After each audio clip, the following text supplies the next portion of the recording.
Do you want to build web apps in minutes using Python?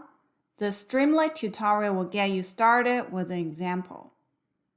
I'll show you what is Streamlit, how to start using it. We'll use popular Streamlit elements including text, tables, charts, forms. By the end, you have a beautiful and interactive Streamlit dashboard and ready to build your own. Let's get started. Hi everyone, I'm Lian. Welcome to Just Into Data, where data science materials are shared and made simpler for you. So, what is Streamlit? Here is the official website. Streamlit is an open source and free Python library, which provides a fast way to build web apps.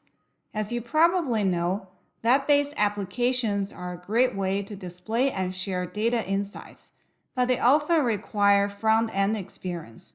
Using Streamlit, we can waive such requirement.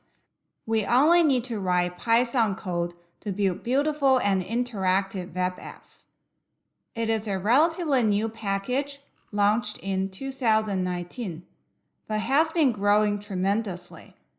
It is designed and built especially for machine learning engineers or other data science professionals. Once you're done with your analysis in Python, you can quickly turn those scripts into web dashboards or tools to share with others. As long as you can code in Python, it should be straightforward for you to write Streamlit apps. In this tutorial, we'll build an example app with Streamlit in Python. You'll be able to use the common elements and commands from Streamlit and expand to others on your own. First, let's set up the environment for Streamlit. So we will use the PyCharm editor, Community Edition in this tutorial. It's free and has many useful features for writing Python code, but you can stick to your favorite editor. So let's create a new project for our tutorial. We'll call it Streamlit Example.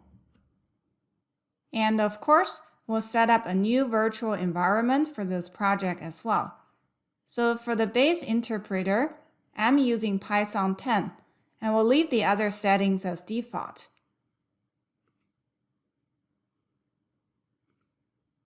After waiting for a bit, our new project with the virtual environment is created. Under this virtual environment, we'll install the packages needed for this tutorial. So within PyCharm, we can access the terminal conveniently from here. We'll first pip install Streamlit. Wait for it to be done, which will take some time. We'll also need some other libraries. We'll do also pip install pandas. So requirement already satisfied. Actually, pandas came with the installation of Streamlit, so we didn't have to install it again. Anyway, pandas is a powerful data manipulation and analysis tool. It is necessary to transform your dataset into a dashboard. If you'd like to learn more about pandas for data analysis, please check out our course, Python for Data Analysis, Step-by-Step with Projects. This course teaches pandas and much more. I'll put the link in the description. Alright, back to the terminal. Besides pandas, we'll also install Plotly as well, since we'll need to add Plotly charts to our app.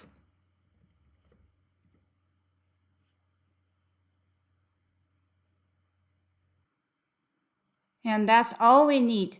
Before moving on, we can also test whether the installation of Streamlit worked by typing in the command Streamlit hello. A Streamlit app should open in your web browser. Nice. Let's start writing code to build our first Streamlit app.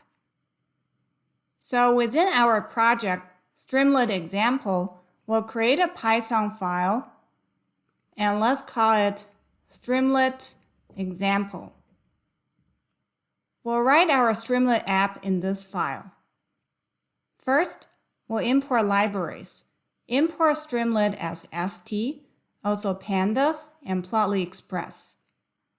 Then, let's also add another line of code, a string with the markdown format that says avocado prices dashboard. We'll build our dashboard based on an avocado prices dataset.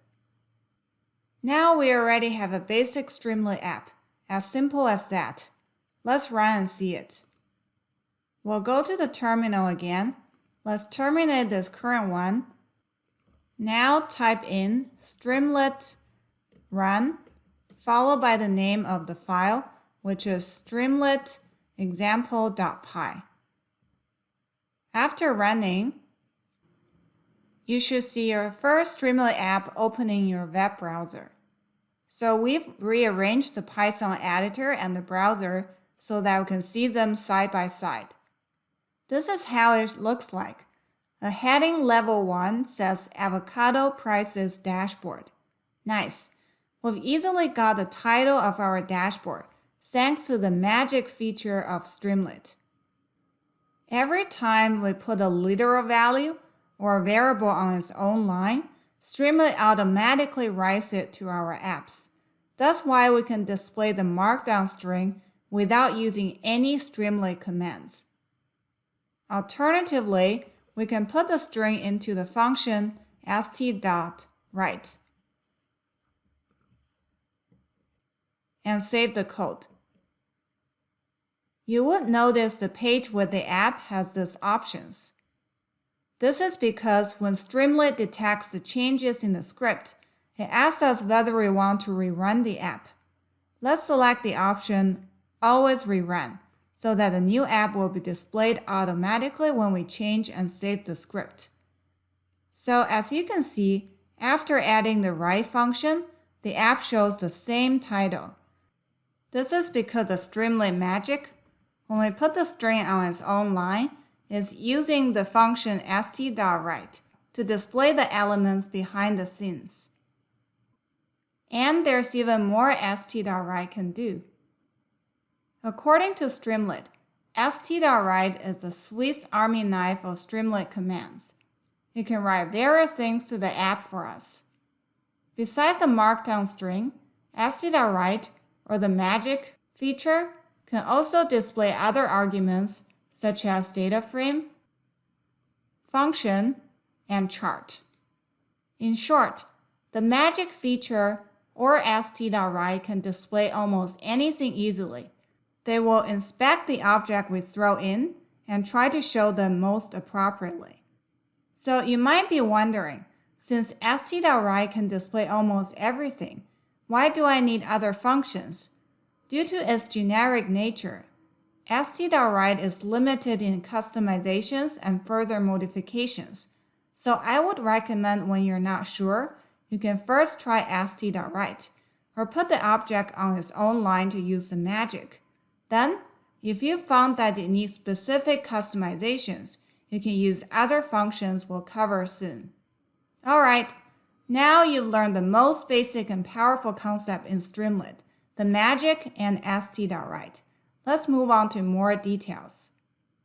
Every dashboard must have text, so let's add more text. This time, we'll use some dedicated text function in Streamlit. I'll just copy and paste the code to save time from typing. So we are using st.title, display text in title formatting. It is commented out next to the previous command since they return the same level 1 heading. st.markdown displays markdown formatted strings. We're using it to display a description and the data source with a hyperlink. So here, average prices will be in italics, avocado will be an emoji icon, and Kaggle will link to this website. Also, if you want to break onto the next line here, please ensure there are 2 spaces after this avocado. Again, we could put this entire argument directly in the code and use the magic to display it as well. Below, we also have 2 headers. They display text in header formatting. So each document should only have one st.title. and can have multiple st.header, since st.header creates headers that are lower levels than st.title. Since we've told Streamlit to always rerun the app when there's update, let's save the file and go back to the app. You should be seeing the new app. It still has the same title, but with description and 2 headers. We'll create 2 sections in our dashboard, one to show the summary statistics and the other to show a line chart. We'll start filling out the summary statistics section. As the header suggested, we'll put a data table showing statistics. So back to the code.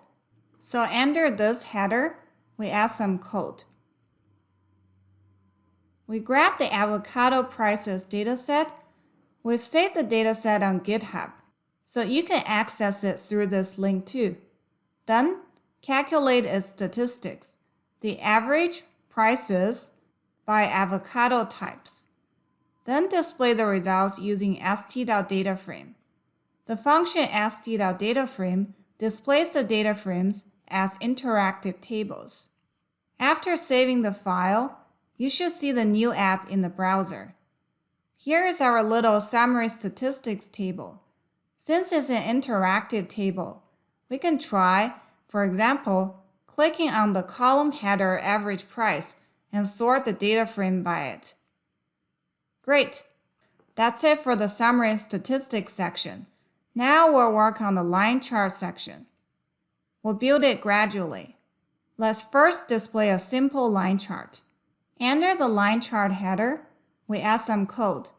So first, we generate the line figure using the Plotly Express library, and then display it using st.plotlychart. There are multiple ways to display charts in Streamlit. We're just using the Plotly chart as an example. You can also do matplotlib, altair, and so on. And since there are different geographies in the dataset, we use Los Angeles as an example here. So, this is a line chart for only one geography. We want to explore the same chart from different geographies other than Los Angeles. How can we do that? Let's add some interactive widgets to this section. Back to the code, we'll replace all of this with some new code. So we have 2 widgets, a select box and a button. Please note that in Streamlit, we treat widgets like variables. Let's take a closer look at what we've added. So the select box widget, it provides options for unique geographies, like a drop-down menu. Since we use widgets like variables in Streamlit, we assign it to the variable selected geography. Whenever the user selects geography on the select box, its values is stored in such variable. Button widget. It displays a button. Then we use an if statement to define its behavior. If the button is clicked, so when the value is true, we filter for the dataset being that selected specific geography chosen on the select box. Then create and display its line chart, just like what we did for Los Angeles. After saving the file, we can see the new widgets within the app. We can try to select geography from the select box and click the button. There's a line chart. Nice, it's an interactive app now. This is good, but there's one thing unusual with it. Now, if you select another geography from the select box, the line chart for the previous selection disappears. This is because every time we interact with a widget like the select box, the app reruns everything and updates its value. But it is not what we expect from a usual app. The chart should stay there until we click the button to update it. We'll fix that by containing these elements in a form. So again, we'll replace the code.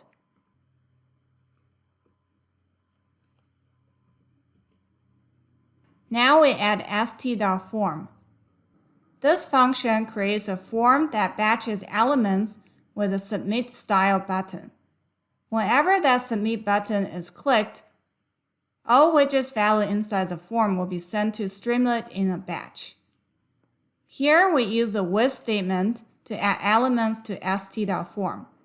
Within the form, the elements mostly stay the same as before, except for the button. Within the form, we must define it as st.form submit button instead of st.button. Now inside the app, we can see the widgets are grouped visually inside the form. If you select the geography inside the select box and hit the submit button, a line chart will show up like before. Well, now if we change the selection to another geography, the previous line chart remains until we hit the submit button again. Because now the information is batched and processed together in the form, nothing changes until we hit the submit button. This is exactly the behavior we're used to. Alright, so our app already has its main content. We can also add something to show extra information about it. We'll add a sidebar to the left panel of it. It is a common layout function within Streamlit. We'll add the code at the bottom of the script. We use the with statement again to put elements into the sidebar. Here we add a subheader and a markdown string. And back to the app. Here we can see the sidebar with text to the left. In the end, let's add an image to the dashboard as well. So back to the code. Below, at the end, we'll add st.sidebar image. This is an alternative to adding st.image into the with statement of st.sidebar. This applies to other elements as well. We can either add st.sidebar the element by itself or add within the with st.sidebar statement the st.element. Here we're using a Streamlit logo online and set its width to 50. And after saving it, you can see it here. One last change we'll make to our Python script. Let's find the place where we load the avocado dataset and replace the code. Here we have a function wrapped in the st.cache decorator, and then we call that function to load the dataset. When we mark the function with st.cache, Streamlit first runs it and stores the results in a local cache, so that the next time the function is called, Streamlit will skip the execution of the function if nothing has been changed.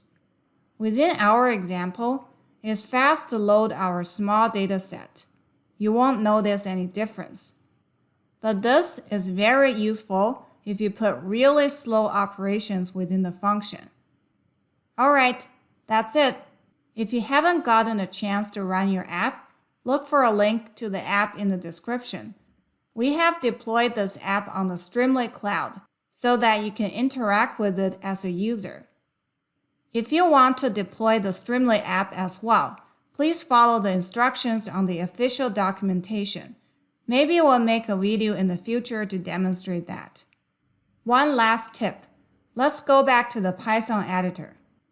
We can run Streamlit scripts stored in a URL. When deploying the app, we've saved the complete script on GitHub as well. So if we cancel the current run and run this command, Streamlit run, followed by the link to the Python file on GitHub, it should launch the same app as well. I'll put this command in the description too, so you can try it out on your end as well. In this tutorial, you've successfully created your first Streamlit app in Python. Hope now you're ready to build your own app. For a complete list of available elements, please check out this page. Link in the description as well. Also, if you want to learn about Streamlit's alternative dash, please read our free article, How to Create Python Interactive Dashboard with Plotly Dash. It also links to a video course. I'll again leave a link below. So Dash is also a Python library that enables us to create interactive web apps. But compared to Streamlit, Dash is more comprehensive and customizable, but with a steeper learning curve at the beginning. Did you learn something new in this video? If so, make sure to subscribe to our YouTube channel. Just click the subscribe button below this video right now. If you're interested in more data science tutorials and courses, please head over to our website justintodata.com. Thank you and see you in the next video.